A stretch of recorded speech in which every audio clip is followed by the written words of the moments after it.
Alleylay. Occasionally, a fire located down an alley or in a large, deep apartment complex is not apparent until the engine company has arrived at the alley intersection or driveway entry.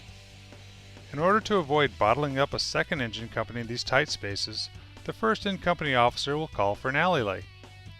This first in-company will lay a dry line from the alley or driveway, proceed to the fire, and request an assisting company to supply the water. The order is given for an alleylay.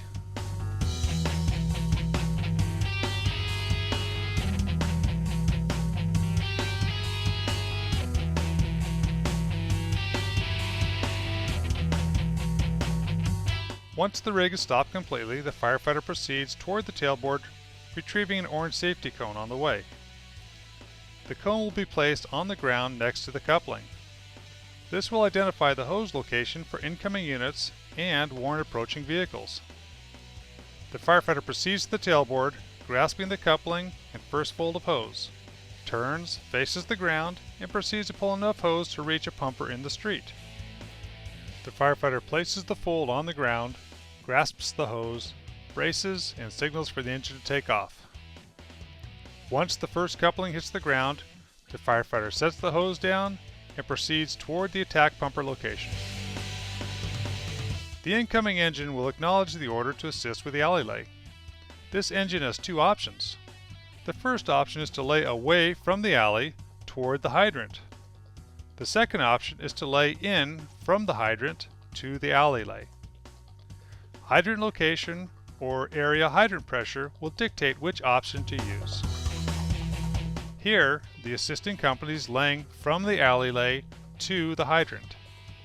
The firefighter is given the order to connect to the alleylay that has already been laid. Once the rig stops completely, the firefighter exits the rig. The remaining crew members may exit and proceed to assist with the hose lay or go directly to the fire with their equipment. There will be two female couplings needing to be joined. A 4-inch double male is needed. The firefighter climbs onto the tailboard, grasps the coupling and first fold of hose, turns and extends the hose back to the other coupling.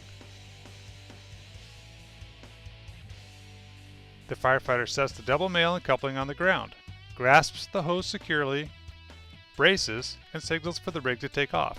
Once a coupling hits the ground, the hookup may begin. If there are 2.5 to 4-inch increasers on the line, they are removed. The 4-inch double male is attached, and the second 4-inch line is then connected. The hydrant packs will not interfere with the water flow and may stay attached. The firefighter removes any kinks in the line and signals to the supply pumper that the connection is complete. Any loose appliances should be carried and secured at the attack pump. The supply pump will contact the attack pump now by radio to coordinate charging the line. The second option to use is if the hydrant pressure is not a problem and the supply pump can catch a hydrant on the way in. The supply pump will lay a line into the alleylay location. Once the firefighter makes the hydrant, the supply pump lays a 4-inch supply line to the connection point. The engineer will secure the water supply. The alley line will then be connected. The engineer will contact the attack pump to coordinate charging the line. The remaining crew has the option to assist at the pump or may proceed directly to the fire to assist at fire attack.